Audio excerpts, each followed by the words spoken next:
السلام علیکم محترم ناظرین، شروع اللہ کے نام سے جو بڑا مہربان اور رحم کرنے والا ہے۔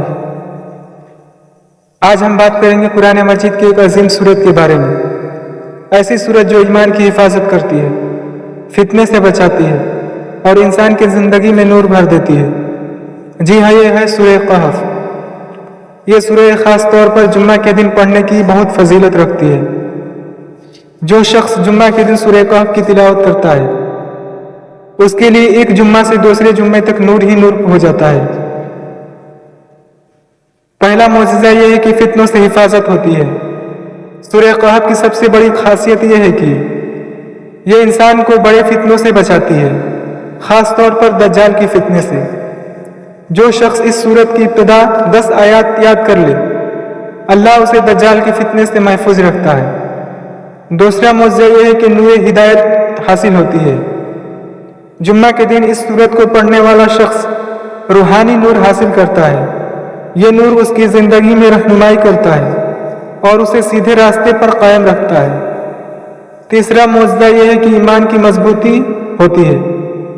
سورہ کہف میں 4 اہم واقعات بیان کیے گئے ہیں۔ اصحاب کہف، 2 باغوں والے شخص کا واقعہ، حضرت موسیٰ علیہ السلام اور خضر علیہ السلام کا واقعہ، اور حضرت ذوالقرنین کا واقعہ۔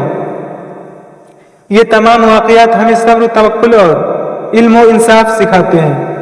جو انسان ان باتوں کو سمجھ لے، اس کا ایمان مضبوط ہو جاتا ہے۔ چوتھا معجزہ، مشکلات میں رہنمائی ملتی ہے۔ اگر انسان کسی مشکل میں ہو، راستہ نظر نہ آ رہا ہو، سورہ کہف پڑھنے سے اللہ دل میں صحیح راستہ ڈال دیتا ہے، فیصلے آسان ہو جاتے ہیں۔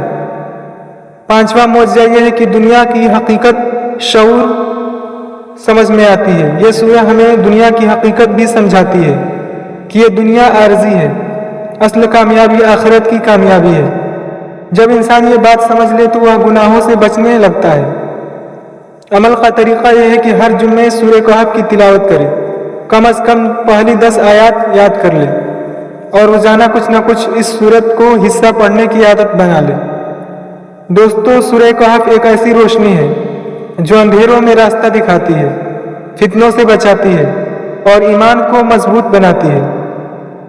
آج سے ہم عہد کریں، ہم ہر جمعہ سورہ کہف پڑھیں گے، اپنے بچوں کو بھی سکھائیں گے اور اپنی زندگی کو قرآن کی روشنی سے منور کریں گے۔ آخری میں دعا، اللہ تعالی ہمیں سورہ کہف پڑھنے، سمجھنے اور اس پر عمل کرنے کی توفیق عطا فرمائے۔ ہمیں ہر ہفتے اسے پڑھنے کی توفیق عطا فرمائے اور ہر فتنے سے محفوظ رکھے اور ہمیں سیدھے راستے پر قائم رکھے، آمین۔ اگر آپ کو یہ ویڈیو پسند آئی ہو تو لائک کریں، شیئر کریں اور ہمارے چینل کو لازمی سبسکرائب کر دیں۔